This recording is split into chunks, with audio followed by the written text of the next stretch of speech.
From the Pep Radio Newsroom, these are the stories we are covering at this hour. A proposed law in the New York State Senate would provide gender transition surgery to individuals incarcerated in the Empire State.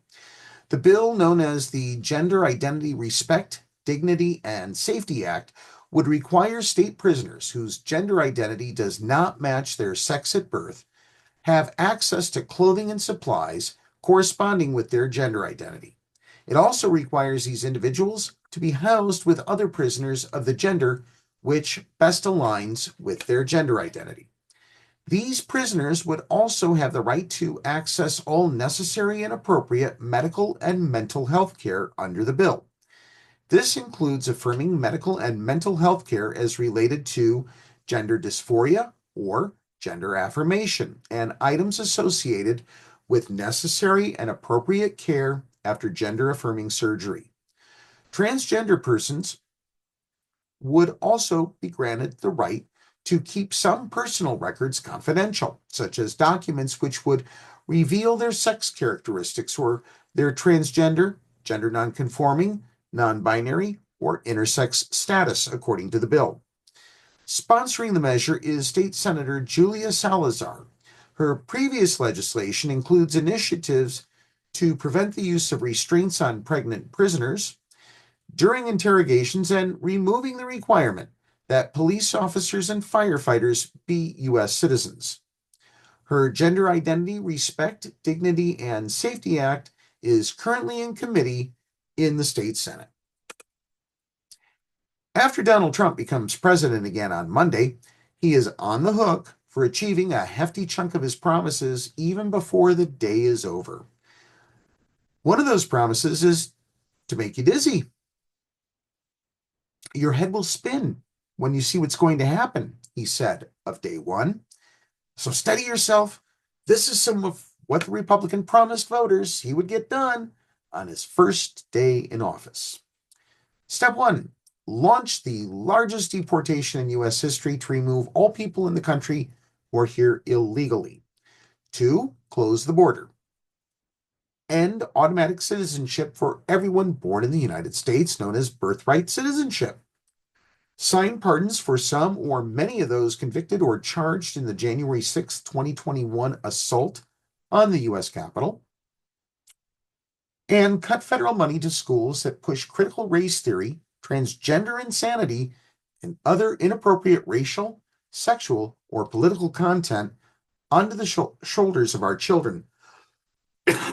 Also cut money to any schools that have a vaccine or mask mandate.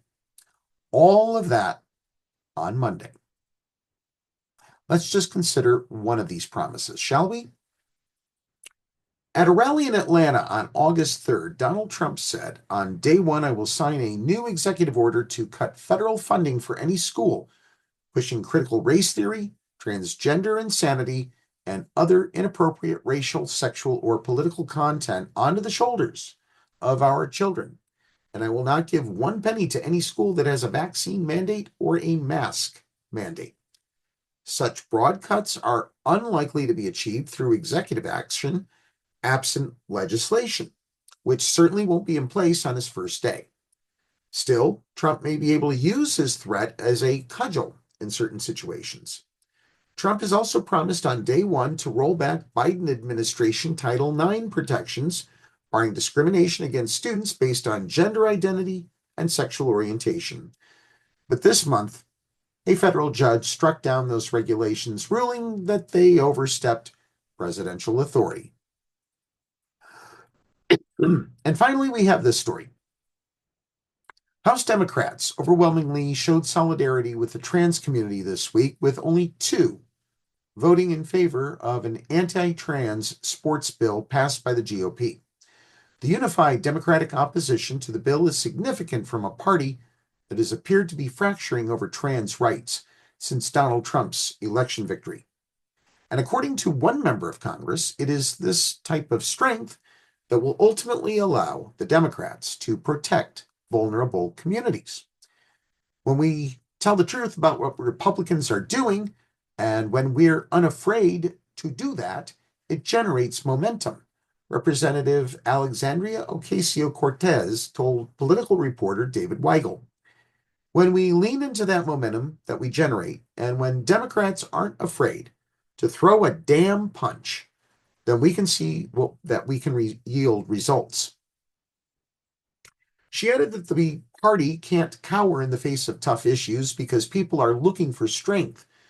The reason why I think some folks in the Democratic Party have felt like trans issues are hot water or immigration issues are hot water is because they haven't felt confident or the ability to confidently throw a punch on solid ground that is persuasive and uniting people.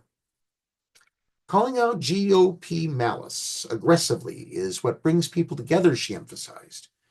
When we just show people how a bill like this doesn't just hurt trans girls, which is a problem, it hurts all girls.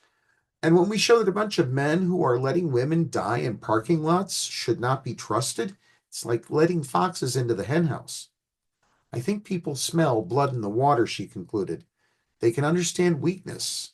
Where they see weakness, that's when everything kind of falls apart. So we have to be strong about these things. And I think projecting strength attracts support. The House passed the anti-trans sports bill on Tuesday. Entitled the Protection of Women and Girls in Sports Act, it seeks to ban transgender students from playing sports at any federally funded schools and education programs. It passed largely along party lines in a 218 to 206 vote, with 2 Democrats supporting it with all the Republicans. The Democrats were Representatives Vicente Gonzalez and Henry Cuellar of Texas.